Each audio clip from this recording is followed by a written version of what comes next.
역전이와 관계 다루기. 치료자가 환자에게 제공하는 새로운 관계가 지지적 정신치료와 표현형 정신치료가 갖는 치료적 효과의 핵심이라는 폭넓은 합의에 비추어 볼 때 역전이를 다루는 것은 치료 관계가 환자에게 어떻게 제시될지를 결정하는 주요 요인이라는 점에서 특히 중요하다. 환자의 투사적 동일시에 대해 과거 대상의 현재 버전이 되어주는 방식으로 반응하는 치료자는 단순히 환자의 내적 세계를 확인시켜주고 새로운 경험의 기회를 차단해버리게 된다. 반면 안아주고 담아내고 환자에게 대응하는 치료자는 투사된 왜곡물을 세정하고 해독하며 대상관계를 맺는 새로운 방식과 더불어 재내사할 변형된 버전의 대상을 제시해 준다. 투사적, 내사적 동일시에 뒤따르는 이러한 흐름이 바로 정신치료 과정의 본질이다. 어머니가 영아의 투사적 동일시를 담아냄으로써 영아의 선인지를 변형하는 것처럼 치료자는 담아내기를 통해 환자의 내적 세계를 변화시킨다. 정신적 표상은 언제나 본래의 내적 대상과 어느 정도 연관성을 유지하고 있지만 담아내기는 과거 대상으로부터 자율성을 증대할 수 있게 해준다. 이 책의 이전 장들에서 강조했듯이 환자의 투사를 성공적으로 다루려면 치료자는 파괴적 행동화를 하게 될 만큼 그 투사에 장악당하지는 않으면서도 투사의 온전한 힘을 경험할 수 있어야 한다. 파피는 환자가 투사한 내용물에 대한 치료자의 부분적 상현이 환자가 의식적으로든 무의식적으로든 스스로 감내할 수 없어서 부정하고 투사해야만 했던 것을 관철하도록 돕는다고 강조했다. 치료자는 역전이를 견디어 줌으로써 환자의 정신 내적 변화를 촉진한다. 그때 환자는 스스로 견딜 수 없었던 정서적 상태를 치료자가 참아내는 모습을 목격하게 된다. 그런 경험은 기존의 감정을 덜 견딜 수 없는 것으로 만들어주며 이전까지 견딜 수 없었던 것들을 참아내는 치료자의 능력과 더불어 투사했던 내용물을 재내사할 수 있는 길을 열어준다. 여기서 이 저자가 반응과 대응이라는 용어를 썼어요. 여기 투사의 동시가 일어났을 때 우리가 과거 대상의 현재 버전이 되어주는 방식으로 반응하는가. 그러니까 만약에 투사의 동시에서 내담자가 우리에게 야단치는 어머니하고 관계를 우리에게 투사를 했다고 한다면 혹은 자기를 야단치는 어머니를 우리에게 투사한 경우에 이 어머니가 가졌던 강렬한 비난하고 싶은 정서가 우리가 투사의 동시로 들어왔다는 얘기예요. 그럼 거기에 바로 반응한다고 하는 것은 이걸 담아내는 게 아니고 바로 야단을 치는 상황이 일어난다는 얘기예요. 이 내담자가 나쁜 대상이 가졌을 그 정서를 우리에게 바로 투사하니까 야단치고 싶은 충동이 우리에게 일어나는데 이 충동을 우리가 치료자로서 담아내는 그릇이 안 되면 바로 견디지 못하고 야단을 친다는 얘기예요. 그러니까 아주 치료자를 화나게 하는 어떤 언행을 함으로써 과거에 그 야단치던 어머니 대상이 가졌던 정서가 우리에게 들어왔다는 얘기예요. 그러면 이걸 담아내지 못하고 바로 행동을 하는 것을 여기서 이분은 반응이라고 표현을 했어요. 이러한 반응의 경우에는 치료자는 단순히 환자의 내적 세계를 확인시켜주고 새로운 경험의 기회를 차단해버리게 된다. 이렇게 설명하고 있는 것은 이분의 내적 대상이 가지고 있는 그 정서를 내가 그대로 행동화함으로써 이 사람이 가지고 있는 심리 내적 상태를 그대로 내가 확인해 줬을 뿐이에요. 나에게 투사된 내적 대상이 가졌을 행동 방식이나 정서를 가지고 내가 바로 반응했기 때문에 내담자 입장에서는 조금 더 달라진 게 없죠. 자기 마음속에 있는 그대로 지금 사건이 반복된 거죠. 이와 대조적인 게 안아주고 담아주고 환자에게 대응하는 치료자는 투사된 왜곡물을 세정하고 해독하며 대상관계를 맺는 새로운 방식과 더불어 재내사할 변형된 버전의 대상을 제시해준다. 여기서 하는 얘기는 여기서 샤프가 하는 얘기죠. 이 두 번째 경우에는 야단치는 엄마의 정서가 나한테 들어왔지만 야단치는 이 엄마의 정서를 내가 그대로 컨테인하면서 행동하지 않고 이 정서를 수용함으로써 내 무의식 속에 이걸 정화하는 작 이게 디탁시피케이션이라고 하는데 해독작용을 하는 거죠. 이 아이가 지금 견뎌내지 못하고 있는 그 정서, 야단치는 엄마 관계에서 가지고 있었던 엄마에 대한 이미지, 엄마를 생각하면 떠오르는 엄마의 그 공격성, 이런 것들을 견뎌내지 못하고 있는데 나한테 이거 떠넘겼는데 무의식 중에 나는 그대로 행동하지 않고 그대로 감싸 안으면서 오히려 이 아이의 마음을 헤아려주는, 어떤 이 내담자의 상처받은 마음을 헤아려주면서 그렇게 야단치는 환경 속에서 어떻게 견뎌냈을까 하는 그런 나의 통찰이 생겨나면서 이 내담자를 잘 이해하면서 이분의 그 아픈 마음에 공감을 해준, 공감하는 방식은 네 마음이 얼마나 아팠겠어라고, 얼마나 힘들었겠어라고 조이닝하는 방법. 그 사람 입장에서 또 하나는 나도 그 얘기를 들으면서 굉장히 고통스럽게 느껴진다라고 하면서 내가 야단맞는 것처럼 굉장히 힘들게 느껴진다고 한다면 내 정서를 얘기하니까 이때는 미러잉이라고 해요. 그러니까 조이닝이나 미러잉 얘기를 하면 조이닝은 그 사람의 정서에 대해서 우리가 함께 하는 거고, 이 사람의 정서와 함께 하는 내 마음의 정서를 표현하는 것을 미러잉이라고 얘기해요. 그래서 조이닝과 미러잉이 두 가지가 다 하나의 공감하는 방법인데, 이때 이런 것을 어떤 것은 내담자가 투사익 동의시를 통해서 우리에게 불어넣은 정서는 이 사람을 야단치고 싶은 정서였는데 내가 이걸 잘 해독을 함으로써 오히려 이 아이의 마음의 상태를 이해하는데 자료로 사용하고, 그리고 필요한 범위 내에서 정서적 커뮤니케이션, 아까 미러잉이나 조이닝이라고 하는 이모셔널 커뮤니케이션을 하는데 이 자료를 사용하고 경우에 따라서 해석을 잘 수용할 수 있는 어떤 내담자 같으면 너의 어린 시절의 삶이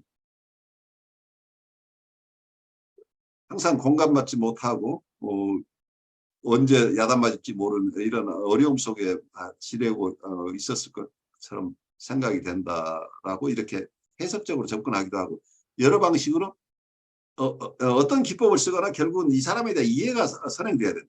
먼저 이해가 있어야 되죠.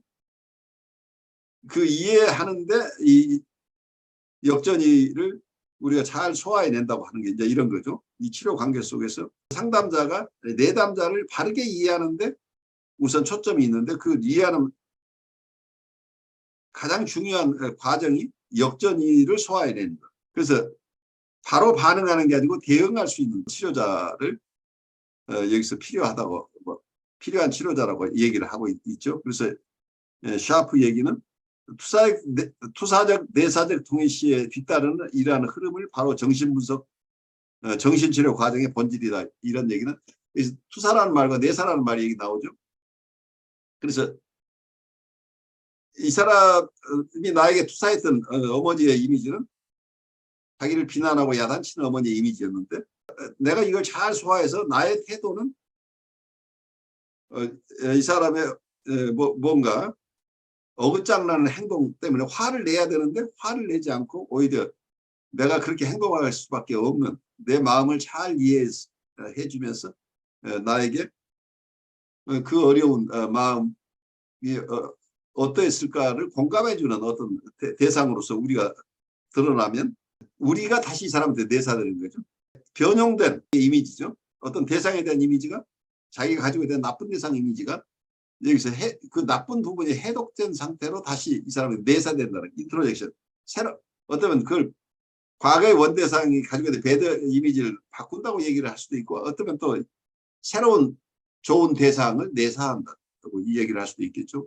어떻게 얘기하기나 이런 구성가에 따라서 다를 수 있겠는데 그러니까 무조건 좋기만 한 대상이 아니라 good enough mother, 유니카스의 표현해가 good enough mother라는 거죠. 충분하게 공감해주고 안아주고 포용해주는 대상이죠. 그렇지만 또 한편에서는 치료의 틀 속에서 어떤 것을 허용하고 어떤 것을 허용되지 않는 것을 분명히 가를 수 있는 이런 치료자의 모습을 인터널라이즈 한다. 그게 내사한다.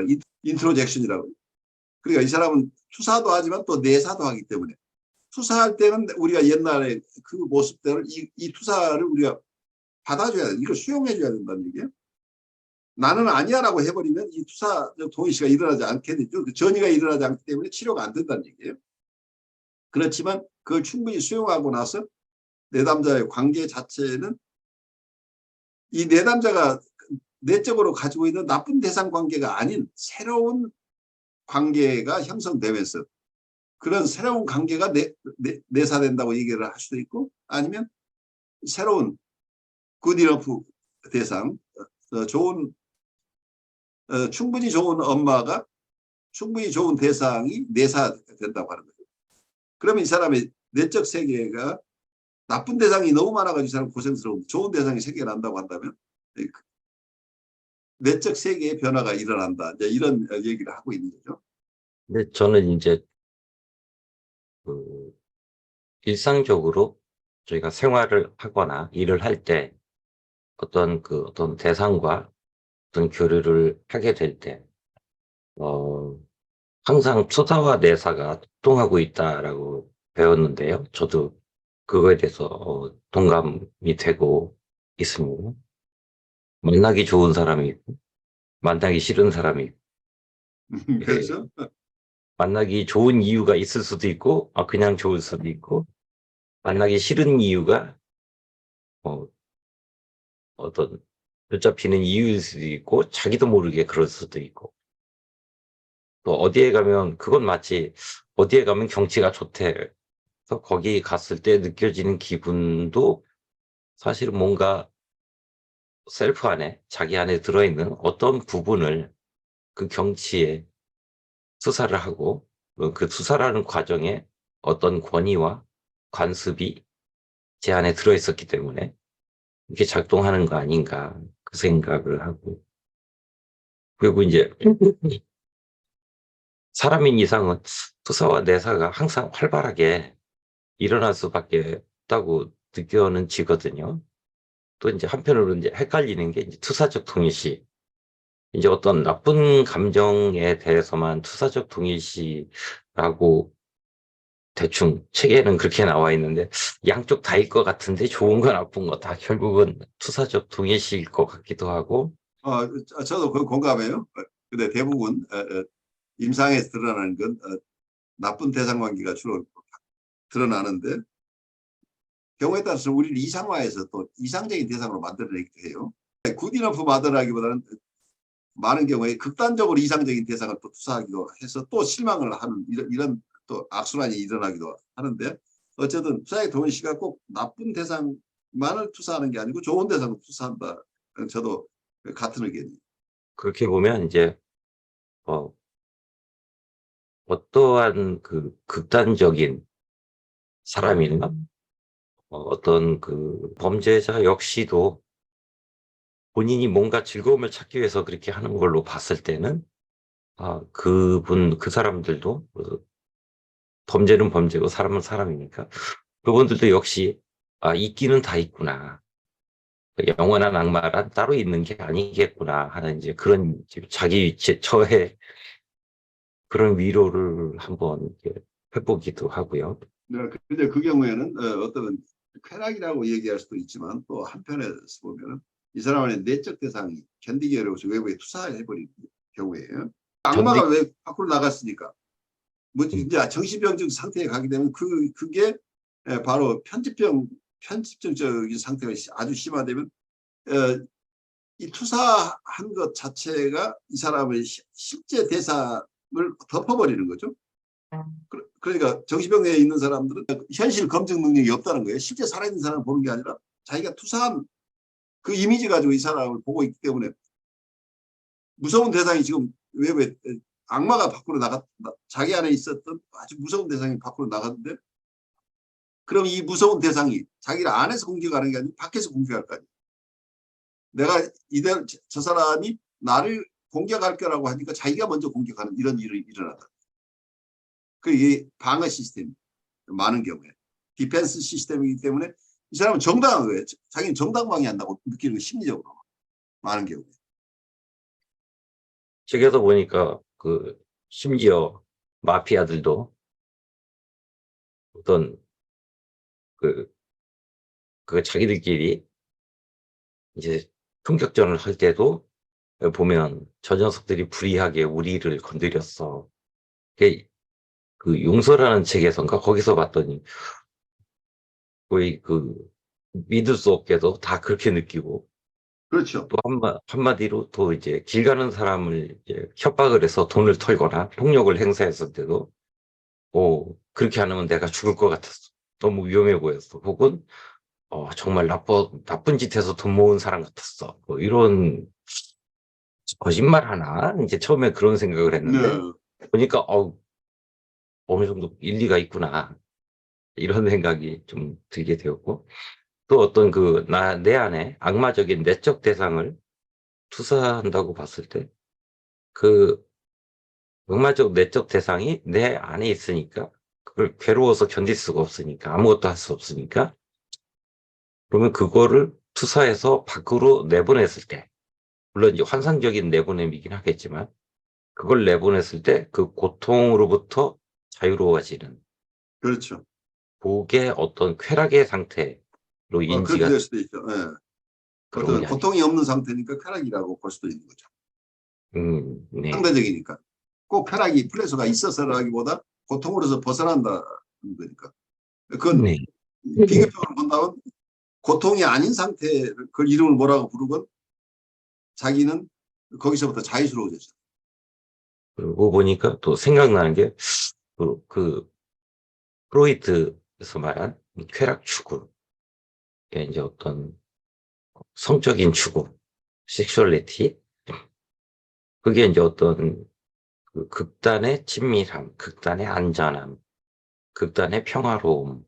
이런 식으로도 의역을 하면 말이 되긴 하는데, 어, 지난 학기 그 심리학 교과서 어딘가에서 행복이란 전반적으로 불행한 상태보다는 불행하지 않은 상태가 더 많을 때라고 이렇게 단순 명료하게 해놨었는데요. 똑같이 이 쾌락의 광도가 과연 그 익사이팅한 것이 쾌락인가? 그렇다면 피스풀한 정동은 쾌락이 아닌가?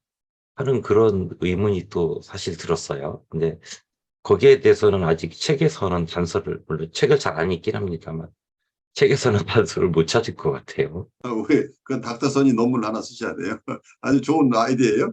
그러니까 피스풀한 상태가 어쩌면 지극히 행복한 것이다. 이렇게 얘기할 수도 있죠. 어떤 면에서는 죽음의 본능이라고 하는 것을 우리가 다른 쪽으로 정말 데스를 향한다고 한다기보다는 자극이 없는 상태를 너바나라고 할까요? 이게 우리말로 뭐라고 그러죠? 니어바나 열반의 상태라는 게 자극이 없는 상태. 그러니까 피스풀한 상태잖아요. 자극으로서 벗어난 상태. 그래서 어떤 면에서 어떤 정신분석의 아주 기본 이론 중에 있는 거예요. 죽음 본능을 너무 나이바고 생각하시지 마시고 자극이 많은 상태, 그러니까 디스터브된 상태인데 이 자극을 다 방출하고 싶어. 이게 어쩌면 이걸 죽음 본능이라고 표현을 할 수도 있는 거죠. 내가 자극으로부터 벗어나는 것. 이게 방출이에요. 자극을 방출해내는 것. 그래요. 모든 우리 쾌락 추구 행위가 어떤 면에서는 쾌락의 추구라고 표현되고 있지만 사실은 나한테 있는, 나한테 약이 된 충동이나 자극을 방출함으로써 내가 피스풀해지는 상태잖아. 그러니까 아까 말씀하셨지만 성적 추구의 가장 만족스러운 상태가 죽음의 상태처럼 편안한 상태를 얘기하는, 자극을, 모든 자극을 다 방출하고 나면 모든 욕동과 자극으로부터 벗어난 해방의 상태잖아요. 이걸 추구한다는 거죠. 그러니까 어떤 면에서는 쾌락과 죽음이 오버랩되죠. 쾌락을 추구한다고 하는데 사실은 또 다른 쪽에서 보면 죽음을 추구하는 거잖아요. 그걸 우리가 죽음이라고 부른다 하면. 그래서 뭐라고 할까요? 자극이 많은 상태에서부터 자극으로서 풀려나는 상태. 그런 상태를 이름을 뭐라고 부를 것이냐 할 때 아까 선생님이 말씀드린 이걸 피스풀한 상태다. 그 피스풀한 상태가 무슨 상태냐? 자극으로부터 자유스러운 상태니까 이게 죽어있는 상태다 라고 얘기할 수도 있고. 그렇죠. 죽음 본능은 어떤 면에서는 우리의 쾌락 추구는 결국 죽음 추구다. 죽음 본능의 추구다. 서로 라이프 인스팅트, 데스 인스팅트가 그렇게 분리된 것이냐, 음과 양이 이게 하나일 수도 있다고 얘기할 수도 있겠죠. 이게 이분법으로 나누어 놓으면 이게 각각 다른 건데 우리가 음과 양을 나눌 수 없는 건 똑같은 수도 있어요. 어떠면 그게 역동이잖아요. 다이내믹이. 우리 생명체는 이 역동 속에 있는 거죠. 그래서 한쪽에서는 자극이 생겨나고 그래서 생기가 있는 것 같은데 이 자극이 너무 많아지면 이 자극을 다시 배출해냄으로써 자극이 없는 상태로 갔다가 다시 또 자극을 추구하면서 자극을 또 쫓아가기도 하죠. 그래서 달이 초생달에서 보름달이 됐다가 다시 작아졌다가 다시 하얀달을 거쳐 다시 초생달로 이렇게 순환하는 것처럼 우리의 계절이 봄, 여름, 가을, 겨울을 거치는 것처럼 어쩌면 우리 인간의 정신생활 자체도 이런 어떤 서클을 계속 반복하는 게 아닌가. 우리가 쾌락 추구라고 하는 것도 여러분들이 많은 쾌락 속에 있게 되면 그 속에서 오래 견디지 못하죠. 또 거기서부터 벗어나서 그 쾌락이 없는 상태 속에 있으면서 편안함을 느끼기도 하죠. 그러다가 또 뭔가를 또 추구하는, 그게 자기가 추구하는 것인지 충동이 따라오는 것인지 이거 각각 해석하는 게 학자마다 다르겠지만 어쨌든 이런 것을 반복하고 있다고 보이죠. 그래서 어쩌면 모든 생명체는 반복이 기본이라고 보여요. 우리가 아침에 일어나서 밥 먹고 일하다가 저녁에 자고 일어나서 또 아침밥 먹고 또 똑같이 일하고 이게 순환하잖아요. 그래서 낮에 일하는 것도 필요하지만 밤에 쉬는 것도 필요하잖아요. 그래서 활동과 휴식이 함께 있는 거죠. 우리의 정신적인 삶도 마찬가지가 아닐까 싶어요. 어떨 때는 격렬한 충동 속에서 살면서 그 속에 희열을 느끼지만 그 상태에 오래 있는 것 자체는 또 고통으로 전환될 수도 있기 때문에 그 상태에서 벗어나서 편안함을 또 취하기도 하다가 또 때가 되면 또 어떤 격렬한 충동 속에서 또 에너지를 가지고 또 살아내는 거죠. 이런 것들이 반복되는데 반복되는 것은 기본적인 패턴인데 그러니까 건강한 반복은 우리가 잃어버려서는 안 될 것들이죠. 내가 어제 아침에 밥 먹었는데 오늘 또 밥 먹어? 이거 매일 이렇게 사는 건 말이 안 되잖아. 나는 오늘 아침밥 안 먹겠어. 라고 전과 다른 방식으로 이렇게 살겠다고 하는 것은 바람직하지 않을 수도 있겠죠. 그렇게 내가 임의로 이렇게 할 수 있는 게 아니고 그 반복은 필요한 반복이라고 한다면 계속 반복하도록 허용해야 되는 어떤 반복은 자기를 굉장히 힘들게 하는 현상도 계속 반복한다는 거예요.